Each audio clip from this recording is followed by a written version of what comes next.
Welcome everyone. In this session, let us see few relay terminologies. So these terminologies are very important to understand the concept of relay. First is a definition of relay itself. A relay is nothing but an automatic device by means of which an electrical circuit is controlled indirectly, that is either opened or closed.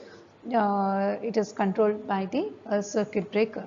Okay, so the relay receives the signal from the current transformers and voltage transformers, that is the transducers, primary transducers, and these in turn will give the signal to the relay. The relay sends a signal to the circuit breaker.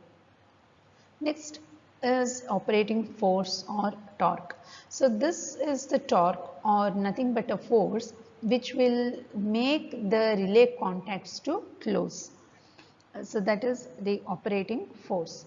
Then the restraining force. Restraining force or torque is nothing but it is the force or the torque which opposes the operating torque. That means it will prevent the closure of the relay contacts. That is restraining force or torque. Next is actuating quantity. Actuating quantity is the quantity to which the relay is going to respond. Okay, so the electrical quantity like current, voltage can be the actuating quantity. Next is the pickup level. Pickup level is the threshold value of the current or the voltage above which the relay will operate. That means the pickup value is the value above which the relay will close its contact. Whereas this reset value is also called as a dropout value or dropout level. So this is the value of the current or the value of voltage below which the relay will open its contacts and return to the normal position. So the ratio of the dropout or the reset value to the pickup value is called as dropout or reset ratio. Next is the operating time of the relay. So operating time of the relay is nothing but the time from which the actuating quantity, that is actuating quantity, it can be either current or it can be voltage. So the time at which the actuating quantity exceeds the pickup value to the time at which the relay will operate. That means the relay will close its contact. Reset time. Reset time is which the relay will come back to its normal position. So the time at which the actuating quantity falls below its reset value to the instant when the relay will come back to its normal position. That is the reset time. Next is the setting. Setting is we have to set the level, right, at which the relay has to operate. That is nothing but the setting. So the value of the actuating quantity at which the relay is going to operate. So the actuating quantity, it can be any electrical quantity. Next is flag or target. So whenever the relay operates, we should know whether the relay has operated or not. So this flag or the target is nothing but a visual indication of the relay operation.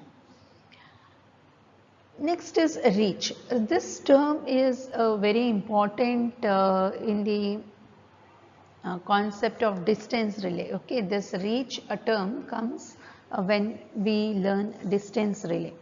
So a distance relay is nothing but a relay which operates when the impedance from the relay location up to the fault is less than the preset value.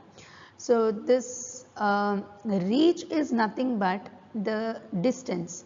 So distance from the occurrence of the fault up to the relay location, that distance we call it as reach. Okay, it is with respect to distance relay only. Then what is overreach? Overreach means sometimes the relay will operate beyond its location, fault location. Even when the fault is beyond its present reach or within its zone of protection, it is going to operate. That is called as overreach. That means the relay will operate at a current setting which is lower than its preset value. Underreach means it is the opposite of overreach. This is nothing but a relay. Even though the fault point is within its distance, it will not operate. That is called as underreach.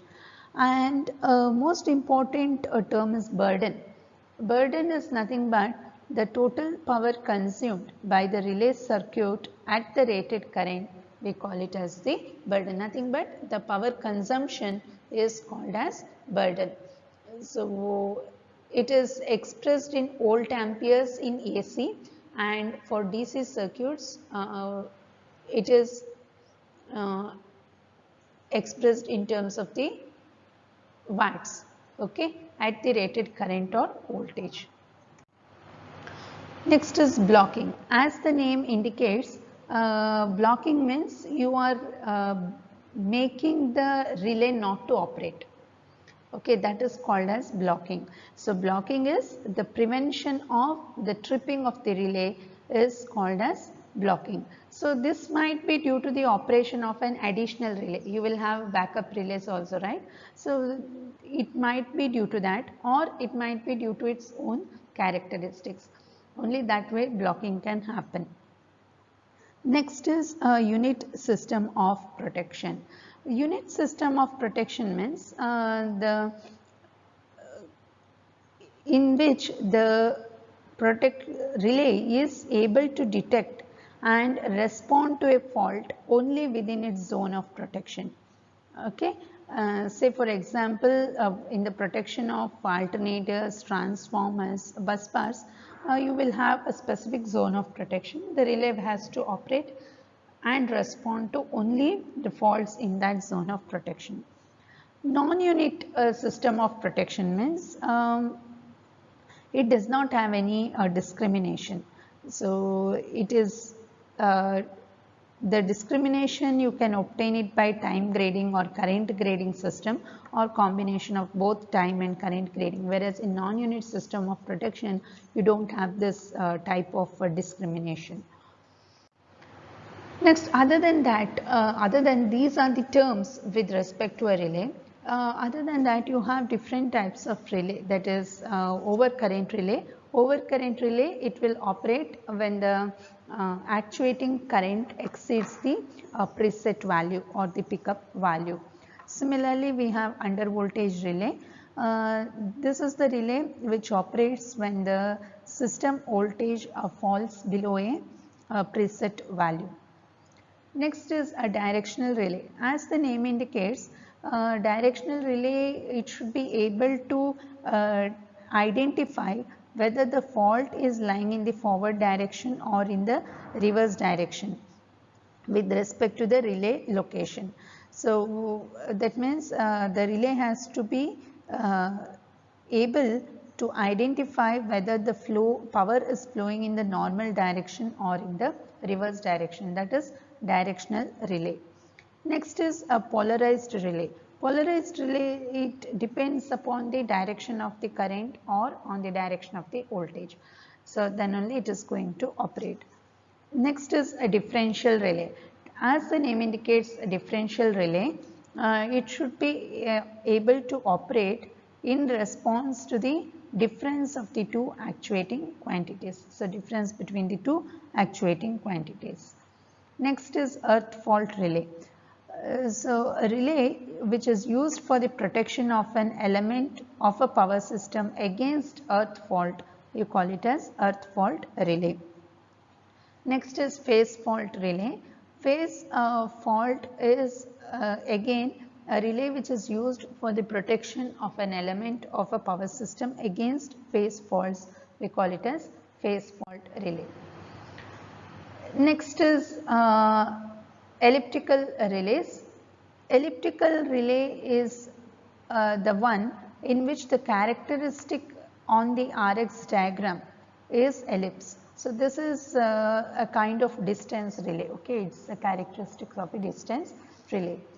And quadrilateral relay is also the characteristics of this you get it as quadrilateral in the case of an RX diagram. This too is a kind of distance relay. Next is a Moore relay. Moore relay is also a kind of distance relay where you measure a particular component of the impedance that is the power factor angle and the design angle. Design angle is nothing but theta. So this again is a type of a distance relay. Impedance relay, again a kind of distance relay. It measures the impedance from the relay location up to the fault point.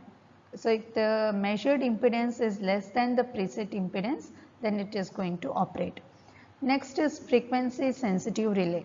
So frequency sensitive relay, it operates at a predetermined value of the system frequency. So it might be an under frequency relay or an over frequency relay. Next is negative sequence relay. A negative sequence relay is the one in which the actuating quantity is the negative sequence current. So when the negative sequence current exceeds a certain value, the relay is going to operate. So this negative sequence relay is used to protect the electrical machines against overheating due to unbalanced currents. So other than this, you even have zero sequence relay. So zero sequence relay will operate when the actuating quantity is the zero sequence current. So that type of relay is used for earth fault protection. So these are the few terminologies with respect to the relay. So it is very, very important for us to understand this in order to understand the concept of a relay and its working. Thank you.